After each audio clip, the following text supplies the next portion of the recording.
Hello, Agenda Woman Tribe, and welcome to another episode of Agenda Woman Money Dates in partnership with Nedbank. I'm really excited for us to get going with this money conversation once again. The beginning of the year often brings with it a wave of motivation around financial goal setting. And whether you are thinking about paying off your debt, whether you're thinking about bulking up your savings or just creating a balanced financial life, the beginning of the year often sets the tone for that inspiration and burst of optimism around that kind of planning. Today, I'm excited to be joined by Thato Ndlovu, who is a financial expert from Nedbank, Kanani Godi, who is a behavioral economist, also from our partner Nedbank, and Dita Musungai, who is the host of a finance podcast called Freshmen in Finance. I'm going to start with you, Kanani. When it comes to the Fresh Start effect, I think it's such a powerful concept because of how we can take advantage of it. Can you explain a little bit around what it is and why people feel this surge of motivation, particularly at the beginning of the year? Thank you, Nomndeni. It's good to be back. I'm going to start with the technical definition of the Fresh Start effect and then try and break it down a little. So the Fresh Start effect is a behavioral science finding that suggests that human beings or people are more likely to make, and this is important, goal-directed behavioral changes, and they exhibit an increased motivation to actually reach those goals that they set when they perceive a start of a time period. And this is actually attributed or associated with the psychological phenomena around new starts and clean slates. So there's a sense of I'm leaving past failures behind and starting anew. And why this becomes something that we can leverage is because you can't embark on a fresh start without being confident or optimistic. So there's a sense of confidence and optimism that comes with that. And that increased motivation puts you in a position where you feel like, regardless of what happened last year, I am going to pull through, right? Because of that sense that comes. I'll give you an example. So I was born on the 3rd, right? But every year, without fail, on the 2nd, I will continue like I always do on a normal day. And when I wake up the next day, I feel like, listen, my procrastination out the way. Everything is going to change. This is 2 hours, a few hours in between my 2nd and the day I perceive my birthday. But it's also because I'm stepping into this new year and I feel like everything can be left behind. And even how I strategize and how I think about the goals I would have made at the beginning of the year, there's a sense of, okay, if I didn't do this right, here's another chance, but with a wiser me, a more positive me, and a more confident me. So I think that's why the Fresh Start effect is powerful. I just want to ask for everyone. We're like in our 2nd month, which I feel like this is actually our 1st month of the year because January we were still trying to recover from December, right? And we're trying to figure out who are we and what's happening and where are we. So I feel like February is when people kind of settle into the year. How have you seen this phenomenon affect the way that you have gotten in the year? I know for myself, I actually have a resource that I use. I take out time, like a Saturday and a Sunday, and I sit and I reflect on the past year. And then I come into the second part of the resource and I start thinking about the new year. And I don't think I actually do anything until February. But I kind of get I have some time out and I make sure I intentionally set those goals coming into the new year. How has it looked like for you, this phenomenon and this excitement going into the new year? Dita, I'll start with you. So, hi everyone. I definitely feel like I agree with you where my new year starts in February. Yeah. And then I'm lucky because my birthday's in March. So I start again in March, right? So I have the whole year to kind of reset at least 2 or 3 times before I believe that this is actually the plan that I'm going to be going with going forward. So it does happen to me. I really like that idea of resetting consistently in the year because I think sometimes, and even when you explain the Fresh Start effect, that's the power, right? That there's so many key moments in the year where you can actually reset and have another fresh start. Thato, for you? Honestly, I think it's being more intentional. So everything that I'm doing in the beginning of the year is so intentional. It's so well thought out. I'm not operating in routine. So it's why are we doing it? You know, what is the reason behind it? What's the purpose? What's the end goal? Whereas you'll find during the year, you're just going with the flow. As in you're keeping up with the momentum. You're doing things because you feel they need to be done, but the purpose behind, right, gets lost somewhere along the way. So definitely around, you know, I'm more intentional about the things that I'm doing in the new year. And Dita, new year, fresh start, same February feeling. My birthday is in March, so we do it again, right? So definitely I can relate to what you're saying. Definitely, yeah. And for you, Karani? So unlike Tato, routine is my middle name. It is. And it starts in November even. Because what I view the end of the year is November, because in December I'm going on this festive season. So for me, it's a fresh start. It's a move from, it's been a long year, now we're going to the festives. Then I do everything, eat wrong and whatever, looking forward to January. And again, the society or the people that surround you also influence how you actually hop into this, right? So for me, New Year's Day, not so much. But growing up, church had Daniel fasts and fasting in January. Literally, I start at that point. So my year starts at that point. And this year was like on the 13th of January. That's when I started my planning. But it's so wholesome because it's from reviewing my finances from the ones I set in November. But it's also, what do I want to look like physically this year? What do I want to eat and all of that? By the time February hits, I'm just like, I haven't been eating sugar for a long time. I'm going back there or things like that. And my birthday is in July. So for me, it's like immediate pulse check. So then by then it's a check.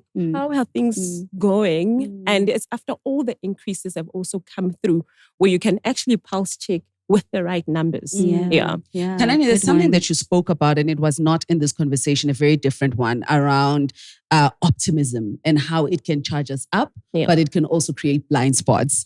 Tato, when you think about the fresh start effect and the optimism that it brings forward, what are some of the mistakes that come with that? Because I know you get in the year and you're like, I'm going to finish all my debts this year, you know, because you're so overly optimistic and it's something that you really, really want.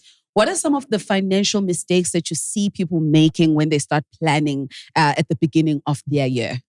Right. So it's excitement, right? And we're all geared up about setting these new financial goals, et cetera, et cetera.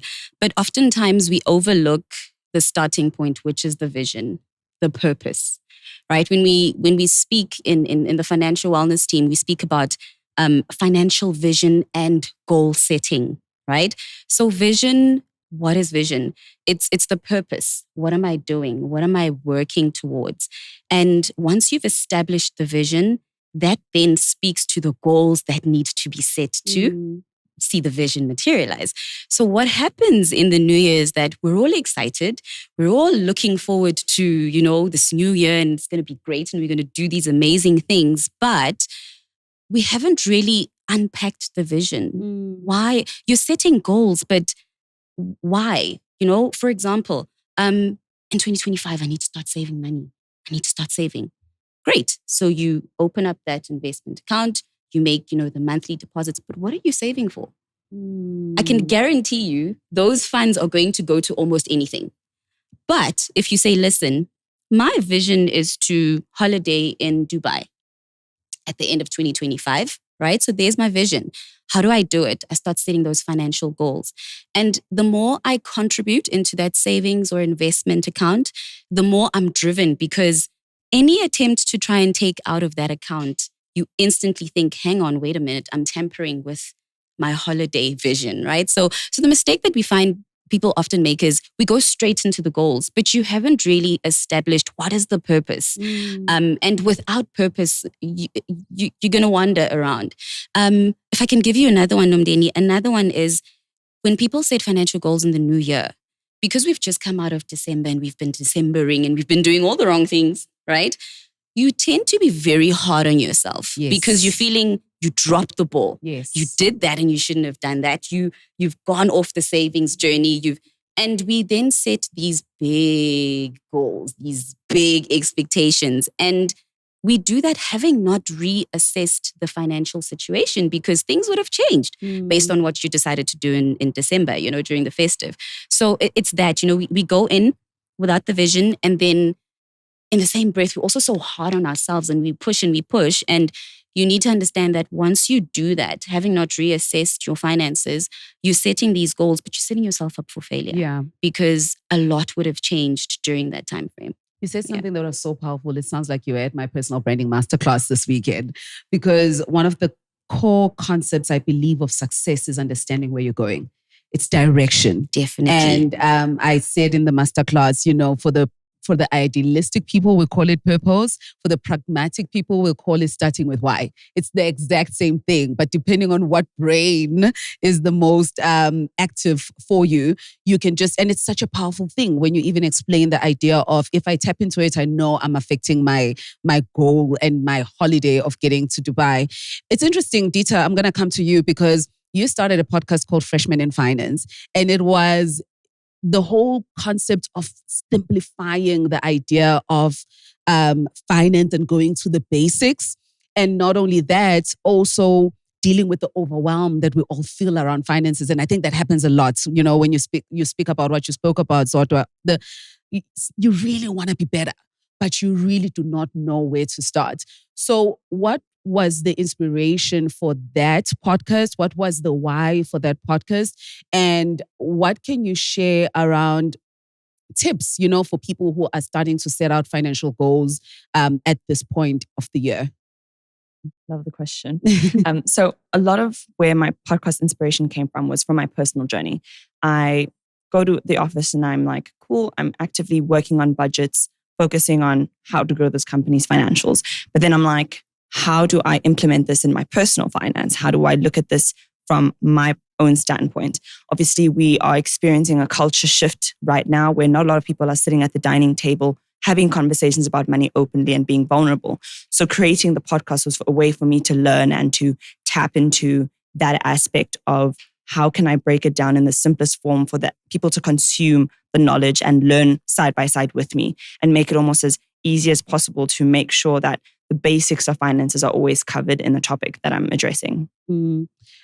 You said freshman, which was very interesting term, and considering like fresh start effect. Why did you go that route and not just share some of the intellect and intelligence that you already know around accounting and finance?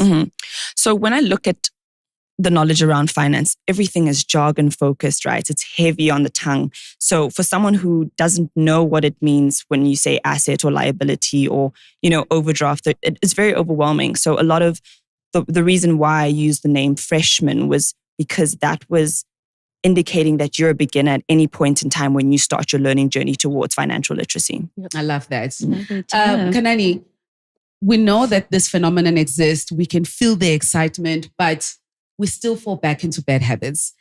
How do we start to think around not only planning and putting these financial goals in place, but even planning for those moments when the fresh start effect has left us and, your birthday has passed, now you're back to work, because I know that feeling of it's my birthday, it's a beginning, I can start again.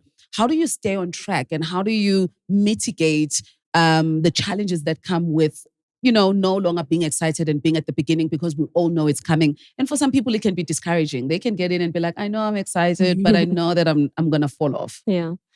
So just going back to the definition, right? It's any time period, no matter how minor or major. So the top of the hour can be a fresh start, right? I love so that. I can be waiting to start a deliverable and I look up and it's 10:55. Something in me says, nah, start at 11. There's something about it that gives you momentum. I need to go to the gym. It's 6:15. I'm going to go at 7 because I missed my 6 o'clock. So fresh start can be at any time that you deem significant or minor, because it could be just the top of the hour. But I actually wanted to start with altogether, breaking bad habits is hard. Yes. And the reason why is because they're easy and they're nice.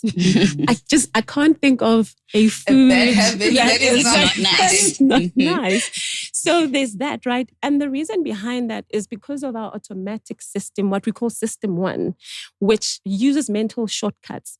And the example I always give to make this land is around you hopping into a car. Your body knows that, or your brain knows that we're in the car, we're driving, but it doesn't know which model. So you could be driving your mom's car. You get to a turn, you hit the wipers instead of the indicator. Because the brain says we're driving, our indicators are on the left, but you hit the right? And that's what our brains do. So that's the part of the brain that actually forces us or pushes us or pulls us to the bad habits. That's what makes them hard. Our system 2 is the logic, what we call the tiny voice. It's not as strong because it needs you to go into logic, right? And when you're dealing with something like this, sometimes logic precedes. So we need to be very intentional in how we set our goals, right? And one example I can give is because we are aware, and this is where the beauty of behavioral economics come. We are aware, we create this awareness. How can we try and mitigate this? And there's a term called temptation bundling. And this was coined by Katie Milkman from Wharton.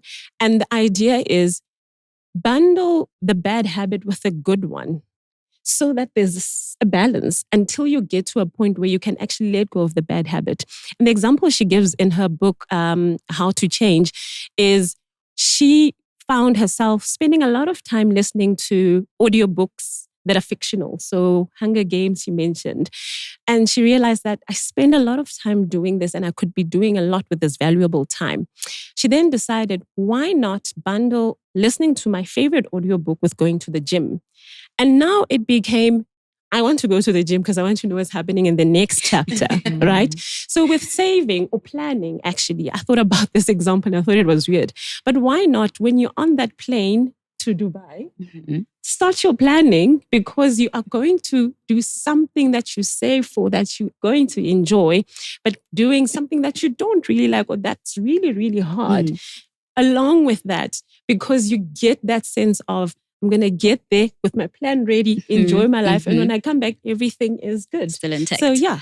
I really love that because I feel like you used it for your November planning, right? You do your planning so that you can go and be a mess in December, but you know that that part of you is going to be then supplemented by the fact that you already have a plan in place. I really like that. I'm gonna try and find things in my life where I can create I really like that. Zodwa, you sit with people, and you speak to them about their finances. I want to help someone who is feeling like, I don't even know if I need to start because I know this is how I'm going to fail. Firstly, by helping them identify the ways that most people fail when it comes to the freshmen in finance, the fresh start effect, and what they can do. So I know for myself, one of the big dilemmas I've had in the past and I've gotten better is that idea of thinking I'm going to finish my debt in 1 year, but not actually looking at how much am I earning? Where's the money going to come from? And writing everything down. And I find that when I started to be, and intentional comes up a lot in these conversations, when I started to sit down and say, okay, how much is my debt? What am I making? What is realistic for me to put towards that debt? Made it clear for me that maybe it wasn't going to happen in 1 year and I needed 3 or 5 years. So what are the things that you see a lot of people doing when it comes to this optimism and the crash that comes after it? And what can they do to really start to mitigate some of those upcoming challenges that we know really we do face after being on a high? Right. So I love what you said, Nomndeni, now, when you shared your example. You said that you're more intentional, right? So you sit and you think it through. Reflection is what you're doing, right? One of the most practical ways to set goals and position yourself to be able to achieve them is start by reflecting. What worked? What didn't work? right? In your reflection, you were able to identify certain things. So that's your next step. Identify what are the things that are holding me back, right? What are the things that are motivating me? What are the things that are delaying me, right? I'll give you an example of one of the things that you might be able to identify. Family responsibilities. What if you are the only individual in the house that earns the income? So here you are trying to set these financial goals, these wonderful goals, but you know that during the course of the year, this and this and this is bound to creep up on you. And once you understand the hindrances and the delays, and you've identified all of those things, then you start planning. So this is my action plan. That's where we open your budget. Right? How do I revamp my budget this year? Like I mentioned earlier, a lot would have changed during the festive season. How do I revamp my budget to suit my current financial situation? Right? How am I looking in terms of my saving and my investing? So that's your detailed planning process. What does my debt look like? Right? Once you've done that, then what are my action steps? So maybe the conversation is around, okay, so I've identified that debt is a bit of a challenge. What's causing the debt? It's family responsibilities. What are my action steps? Just bear with me. Perhaps maybe that is my problem. And my action step, I would just default to something like a consolidation loan. That's not really the suitable path for you to take, because you're not dealing with the root cause, right? So your detailed action plan then speaks from what you would have done before. And then from there, once you've been able to implement your action plan, identify what are the things that are working for my budget, what are the things that are going to help me with the debt, what are the things that are going to help me with the savings. You then find an accountability partner to say, I need the support. I've committed to constantly monitoring how I'm doing, but I need somebody to hold me accountable. I need somebody to support me. And I think that's one of the ways, the best ways that we can really set that foundation, because any one of those steps, if you miss them, then it's not a solid foundation. You operating and you kind of getting it right, but you're not, there are things that you're missing. So definitely reflect, identify the detailed plan, and then have somebody who's going to be your support. Before that, of course, the solutions, the goals that you're working towards. And then, yes, lastly, that accountability partner who's going to offer you that support and hold you accountable. You've just brought up something. I was going to go to detail for the next question, but I want to come back because there's something I want to get a sense of, Kanani, and I'm curious to see what you'll say.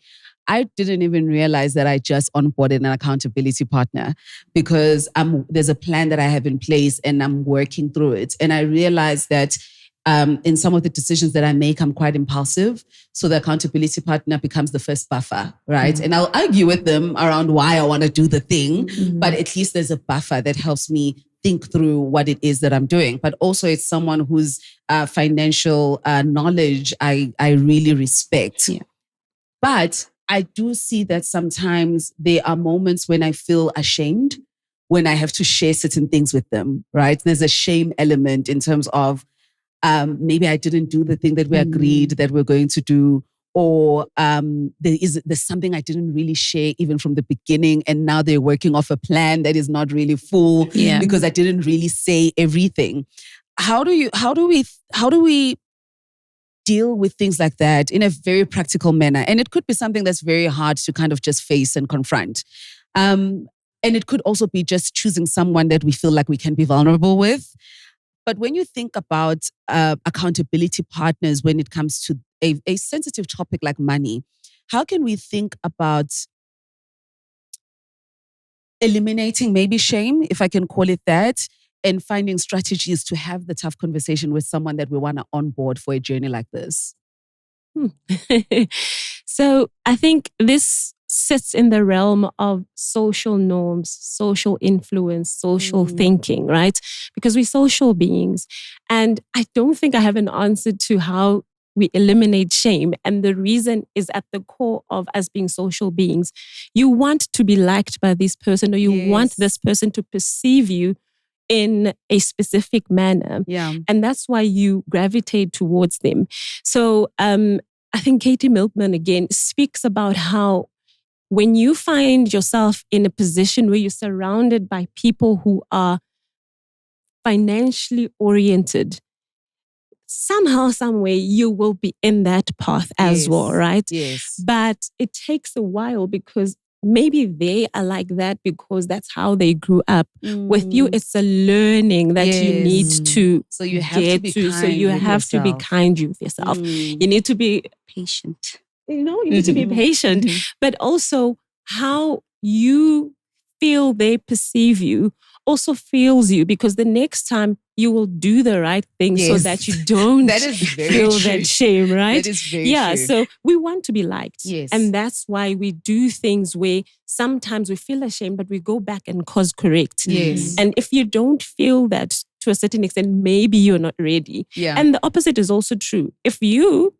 are like, I want to budget, I want to save, but you're chilling with friends that check out the new spot every other week, then chances Likely are, not and going they'll to also be like, why are you not coming? Because of this saving thing. I mean, you only live once, right? So you also need to be careful by your surroundings, because your decision making is not only influenced by your cultural background, but your social circle as well. Yeah. So I think I really like the way that you've positioned it, Kanani, because I think as part of planning, we need to then be deliberate about who are the people that are going to be around us for us to carry through any type of goal, I guess.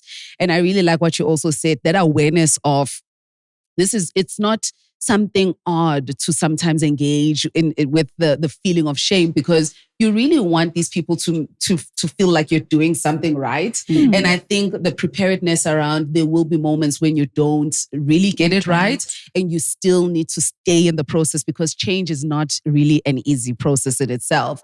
Dita, we spoke a little about all these elements around habit breaking, some of the things that we need to do. Tato, you laid it out so beautifully. But what I really like about the way that you approach all of this is that you really go back to the basics.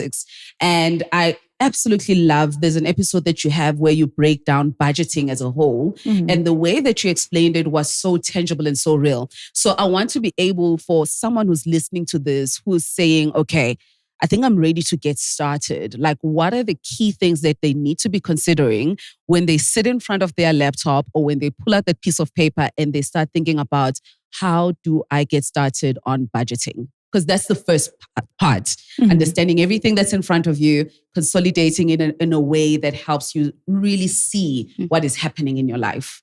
I think the most overwhelming part is going to Pinterest or Canva and looking for a spreadsheet template, because that is overwhelming. It's not your reality. You don't have those expenses. So when you're sitting in front of that laptop and you're opening it up, I think write down everything you see in your bank statement, track it. And I think one thing that I've noticed about tracking and budgeting in general, it's a habit tracker, if anything. It tells you what your money is going towards. It tells you who you are, what you spend your money on. If you're going out to restaurants every evening, it's going to show money This is out. who you are. This is what happened. And I think being more intentional about how you want to budget, why you're budgeting, and going back to the root of why you want to change your financial scenario will help you have a great starting point as to how to move forward. I really love that idea of a statement, because I think often you're right. We go and find a template, right? That either has a rule, a financial rule, and you don't really know how to implement it, or you find a template that someone else is using that has a better knowledge of 100%. budgeting than you. So the starting point for you is get your statement out and figure out what it says about you. Blank page, blank canvas. Start from zero. Write down, what do I want to make? How much do I want? Where am I going with this? Do I have enough? Is this worth spending on? Ask yourself these questions. And once you start that conversation with yourself, it's easier to talk to someone else about it without the shame, because you've taken ownership of it. Yeah. Tato, for you, what have been some successful tips around budgeting that go back to basics? Because I think, when you have been budgeting or you are a person with a budget, it sounds like something very simple. But when you've never, ever done it, it can be extremely overwhelming. Successful tips, it's honestly really simple. Am I living within my means? that is the core of it all. When we budget, it's a very restrictive process, right? Yeah. Why? Because we're always trying to fit in all of these things. But are you living within your means? What your statement is going to show you, does it speak to where you are financially? And that is a wake-up call. And I love how you mentioned having that conversation with yourself. Because conversation with yourself, again, is reflecting. Yes. What am I doing? Right? Where is it going? And once you've established, am I living within my means? I promise you, Nomndeni, chances are every time you swipe for that dinner, it's going to come back to you. Actually, as I can't afford this, I shouldn't be doing this. Then the onus is on you to say, do I continue or do I stop? Or maybe stop is a little extreme. Do I continue or do I, cut it down just a little bit? How do I'm now trying to apply what Kanani was saying. How do I pair this with a good habit, right? And gradually find ways to let go of living beyond my means. And for me, that's really the core of it. The best budgeting tip, just start with that question. Am I living within my means? I really love that you brought it up because there's something that I often think about when the concept of living within your means comes up. We all know we need to live within our means. But we all know often we struggle to get to that place where you are living within your means. And sometimes there's so many changes that happen in the year that start to affect how much money you're making, what you had budgeted initially. And I think that's why the idea of resetting often is so important because there are changes that are taking place. And when they happen, you need to stop and really reflect. Dita, there's an episode where you speak about living within your means and some of the ways that you can think about when you do find yourself in a situation where you are living above your means. How do you reset, reassess, and go back and say, what changes do I need to make to then come back into the bracket of how much money I'm making? And sometimes there are other factors that could be beyond, your control that put you in that place where you are living outside of your means. You shared some really nice tips and considerations when we think about the idea of living within our means. Because that was the first thing I said to you, I think, when I heard some of your episodes, like, what happens if I really, really am overstretched? I believe that you have to tackle it like head on. If you're going to be avoidant to talk about it or to really get to the root of it, you're going to struggle. If you're not being intentional about, okay, this is how much money I actually make in a month. These are my expenses. Is it worth going to the gym? Is it really, I know it's a new year. I want to get that body, but is it really worth it? No, because you could just start running. Why don't you just do that? There are many running clubs. Go to do something like that. That's more practical and it fits within your budget. I think we want the nice things because social media glamorizes it and it's fine. You think it's okay and it's okay for them. But if it doesn't suit your reality, don't be pressured to want to just have it because you're going to make impulse spending habits. Kanani, it's also an interesting one, this idea of living within your means and how we check out when we don't have the ability to be creative, to be courageous around confronting the reality of our finances. What happens in our brains when we look at some of these scenarios and decide to check out? Because I don't think that has anything to do with intellect. I don't think it has anything to do with intelligence. I think there's something emotionally that is happening, sometimes even around our financial story and our money story.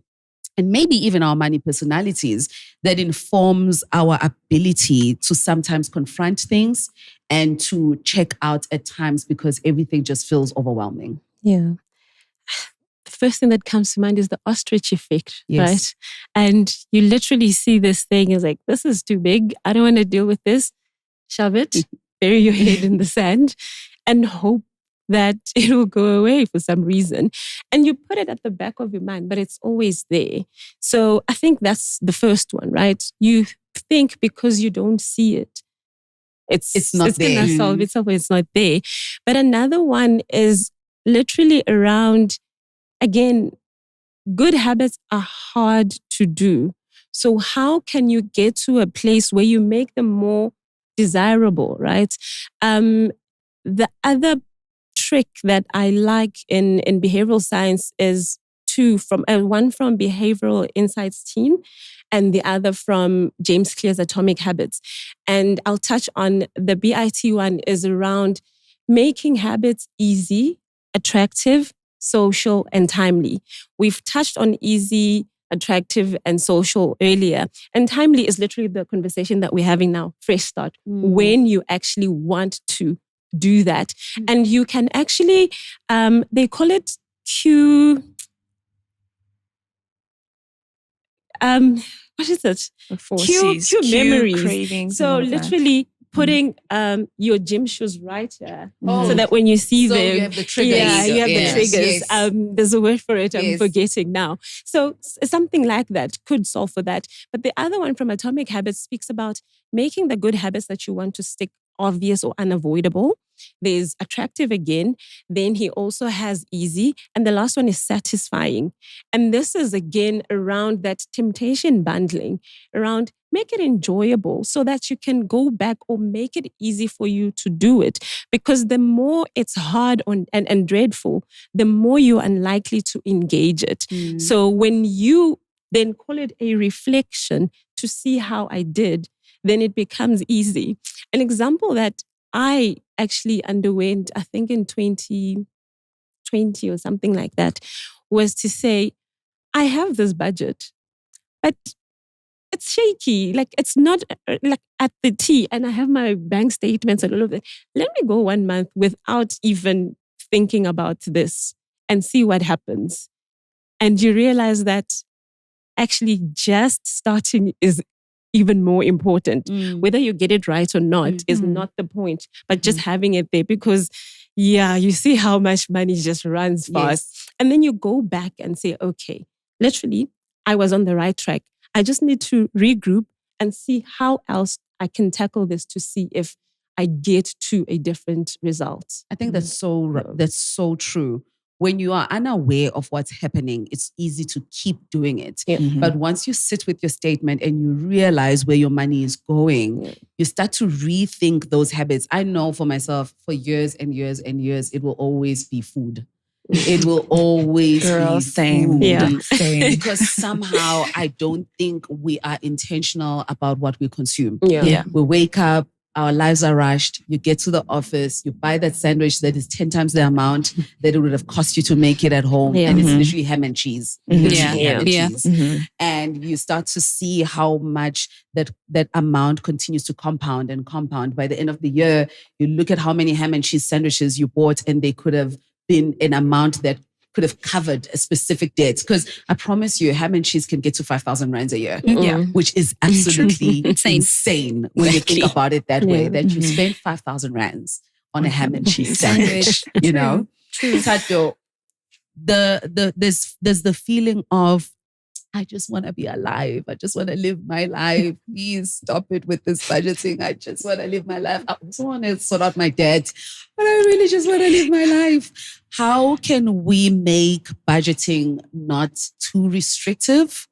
How can we think about some of the changes that we want to make in a way that puts us at ease and they don't make us feel like we're about to just change our entire lives and I'm going to be drinking water the whole year?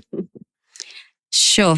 Is it possible? Is the question, right? That's the question. It's a very tricky one, Nomndeni. How do we make the budget less restrictive? What are your priorities? What matters the most? Right? When Kanani just made the example about how she would do the budget and she wasn't quite happy. And then she's like, let me forget about this thing just for 1 month. You're taking me back to what we usually have, conversations on in a financial wellness session when we say, when you don't do your budget, you're so unaware. I could approach you a week before payday and offer to sell you the cell phone pouch. You have 100 rand literally to your name. Got 7 days to go before your next payday. Your mind's going to tell you, oh no, honey, that's not going to happen, right? But if I was to come back on payday and offer to sell you this pouch for 100 rand, probably even going to buy two. It's nothing, right? But how do you know you can afford two pouches? And the only way to know that is if you've sat down and actually applied, your mind to what is my income? What are my expenses? What are my priorities? So how do we make the budget less restrictive? Be crystal clear on what your priorities are. What is important to you? And again, priorities, it's so interesting how it just keeps coming back to purpose, right? What is important to you? And once you've established those things, I think you're able to manage the social pressures, right? Because if you don't do that, then you're always, like I said, you're always going to try and fit it into the budget. So what is most important to you? What are your priorities? Secondly, I would also say, what is it that I would like to see when we apply the fresh start effect at the end of this month, right? How do I make my budget less restrictive based on what is it that I'd like to see as an end result at the end of this month? And again, if you're working towards your end result at the end of the month, it doesn't feel like this difficult, heavy thing to do and stick to. You're actually moving because there's a goal. I'm working towards something. That's what I want to be able to accomplish at the end of the month. Yeah. Quick roundup of a question for everyone. Has there been a period, and I feel like I know Kanani's answer already, and I'm going to start with her. Has there been a period where you stuck to your budget, and what really helped you, and how long was that period? I can tell you, I'll be last on this answer. Please repeat that. Has there been a period where you've stuck to your budget for a long time? Because I think everyone has moments where they just like, I kind of went overboard on that one line item of my budget. Has there been a period where you really were looking at your budget and you're like, I am winning? How long was the period for you? And what was the inspiration? What kept you checking and really making sure that you're on budget? Might take a lot, Cart. Sorry. I think there's the sense of reward, and that's the delayed gratification phenomena. There's the gradient, goal gradient theory, where when you now seeing your money being longer than the month, like you can see the finish line, right? It has that sense of, if I can do this the next month and the next month, I can actually do that one thing I want to do. So it can last 3 months. But the thing is, that streak gets broken because you get to a point where you're like, I can add one line item to that budget to actually square it up. And you finally get to that point. And this is how we can explain how the more money you get, they say more money, more problems. And you but I did not change much. But when you start to interrogate your line items, because you're balanced by the 15th, still looks like it's the 10th. Yes. You find yourself buying that extra thing. So for me, I think it doesn't last long. But when it's there, it really, really feels good. Yes. Yeah. Yeah. I think it's similar to gym, right? You start off and it's very, very hard. You start to see the definition and you're like, okay, I'm going to keep going because I can see the results. Yeah. Tata, what has that streak looked like for you and what was the motivation behind it? I like the streak thing. I'm already thinking of gamifying this, a budget streak. Nomndeni, I think for me personally, it was making everything simple. Taking away the effort and the what do I mean by this? Automating things, right? Not being the one who has to action. So automating it and then really keeping it as simple as possible. I've noticed that every time I ask myself the question, is this bringing me closer to my goal or my purpose?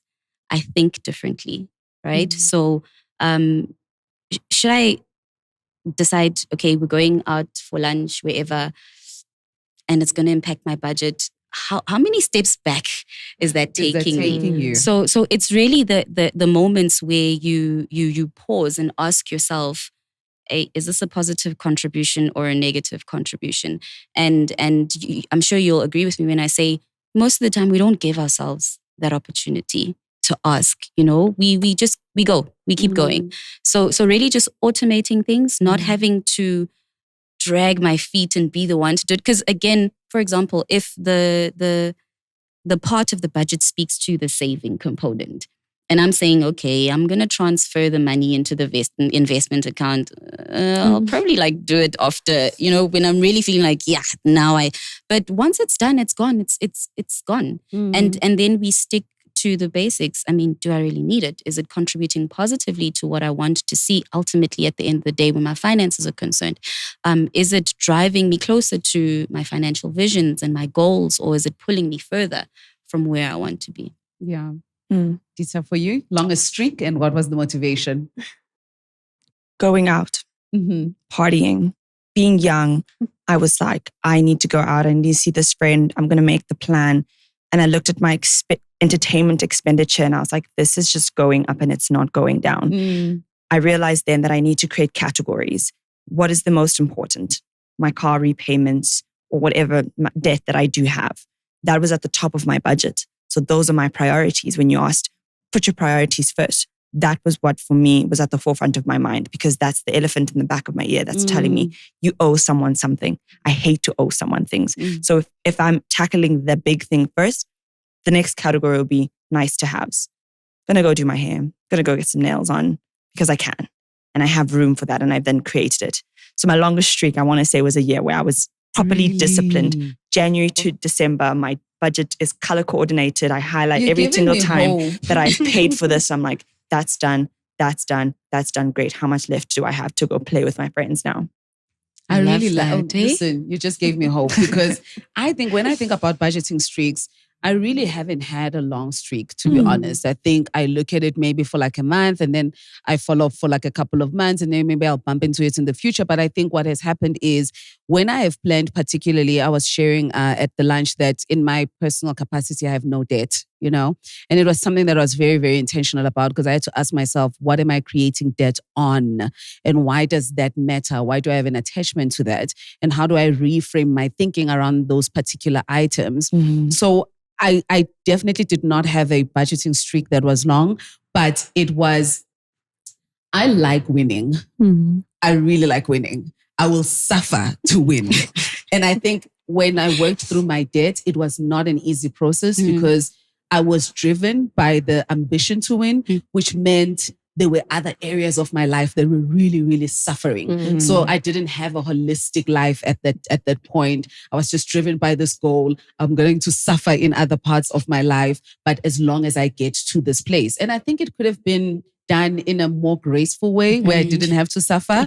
But because I did not have the discipline of being holistic around my view, I was lucky that I still had that drive of, I'm going to get to the end of this goal. And it didn't take a year. It didn't take two. It probably took 3 years. In actual fact, yesterday I pulled out my credit record and I was so happy to see some of the items that were there like 5 years ago and they're not there anymore. And I think I have like two accounts, which is like a life policy and my phone that is on my credit record. And I can't tell you how happy I was, because that's less than 500 rands, that I have to make sure that you owe someone, that I have to make sure that I pay on time every single month. And there was a point in my life where that was almost impossible.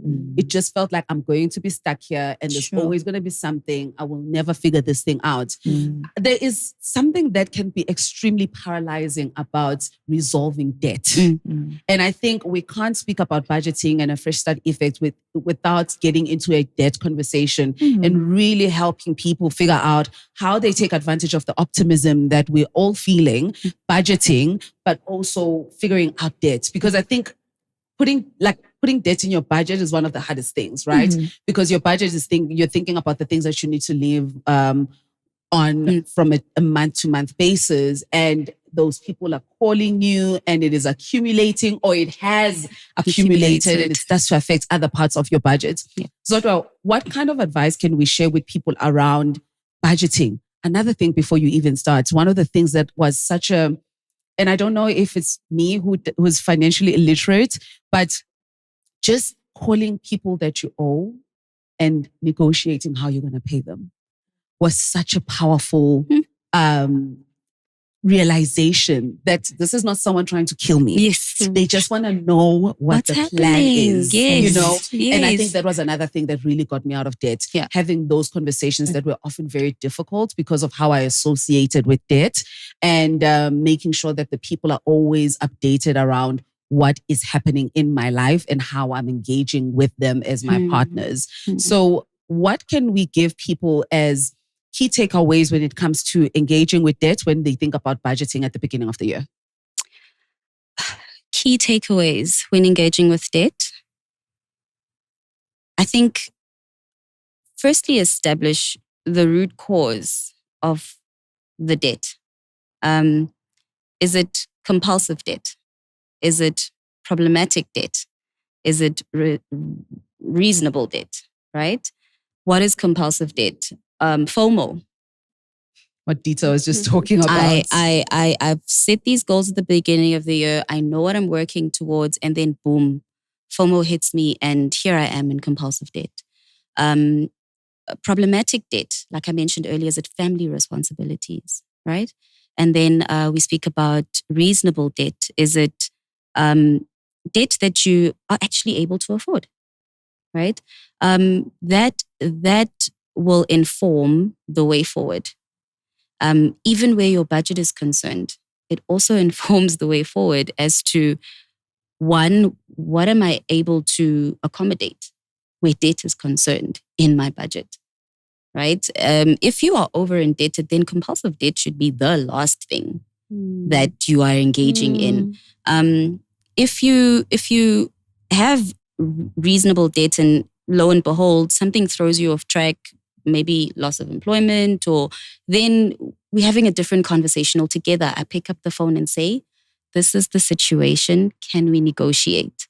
So where, if I'm remembering the question correctly, where your budget and your debt are concerned, you need to start by understanding what is the cause of the debt. And then that will inform where in the budget, this thing sits, where in the budget the repayments will sit.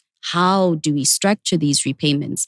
How much of the sacrifice that you mentioned do I need to make in my budget to make sure that these debts are taken care of and paid as per my contractual agreement? Yeah.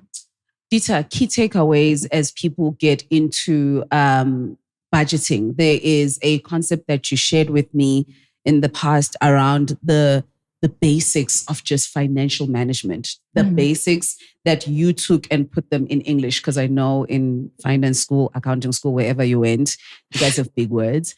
But in just basic terms, what can you share with our audience around understanding just the basics of financial management and how to engage with them, and of course, to consistently reset and come back to them?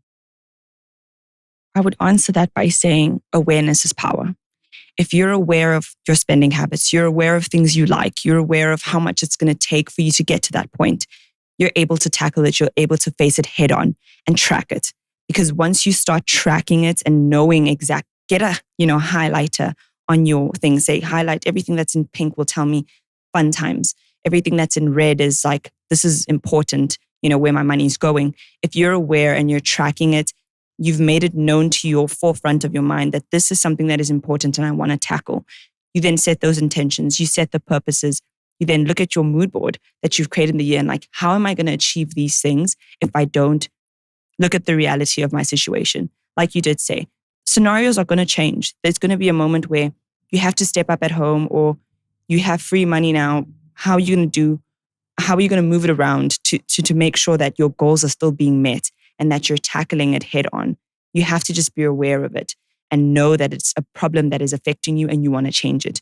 If you yourself don't know that you want to change it, it's very hard to know where to start and what the tips should be, because whatever someone tells you, you're just going to be, you're just talking. Yeah. You're just saying smart words. Like it's really not about that. It's about knowing exactly where you're trying to go, being intentional, and then being aware of what the problems are to then tackle them effectively.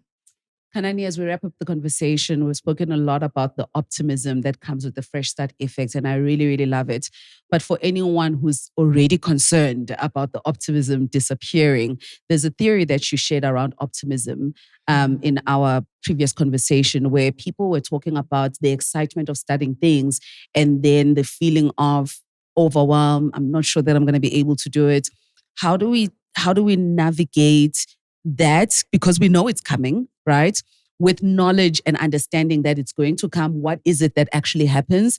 And what are the ways that we can think about establishing another reset? I really love that thing that you shared about a reset can even be top of the hour, right? And giving ourselves permission to consistently reboot, rethink, and reflect and start again.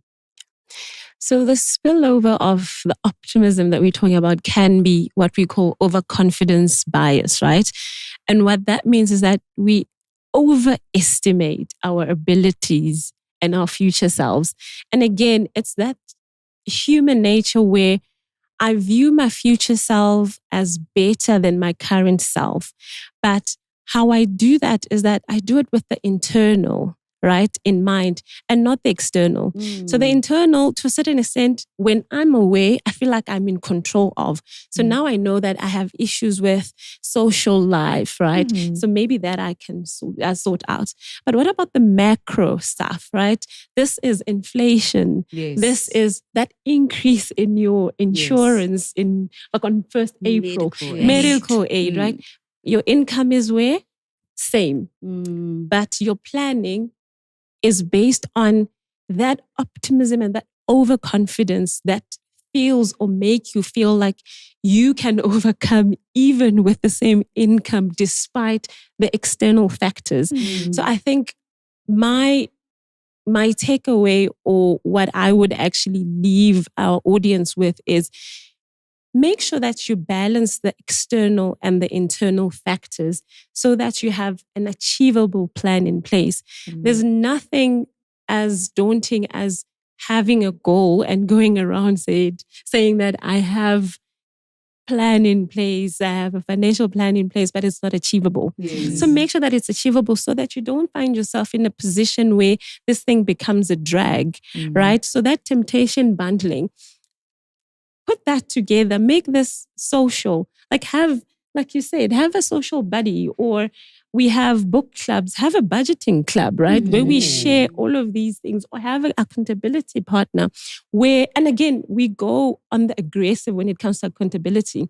We actually need to look at it as a commitment device that I actually don't want to find myself having to solve a problem that I self-inflicted.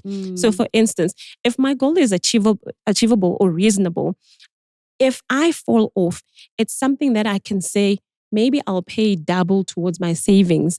But if it's impulsive, then even your double won't cover that. Won't cover it. So be compassionate, but everything, balance it with the external and the internal, so micro and macro, to make sure that you have a balanced, achievable plan so that you don't find yourself not being able to actually carry on and walk towards the finish line. Thank you so much, ladies. This has been so insightful. And I think one of the things that I wanted to achieve with this conversation was for anyone who is feeling the optimism to take advantage of it, number one. Yeah. But then for anyone who has felt this optimism and failed in the past to understand that that can often happen, and for us to be able to equip them with all the tools and tips that can help them back on track, get them back on track. I think more than anything, one of the most powerful insights was the idea. I know the Fresh Start effect has been like the beginning of the year, the beginning of the month, the beginning of the week. I definitely take advantage of the week. But I think one of the most empowering thing that you have given me, Kanani, is the top of the hour can still be a new beginning. And you can look at your calendar and say, from 3 p.m., this is what I'm going to do. And I think it's something that I have in place, but I think the knowledge and the awareness that you speak about, Dita, now makes me feel even more empowered to take advantage of those moments. So I really appreciate your time, and I hope this is helpful for everyone who's watching.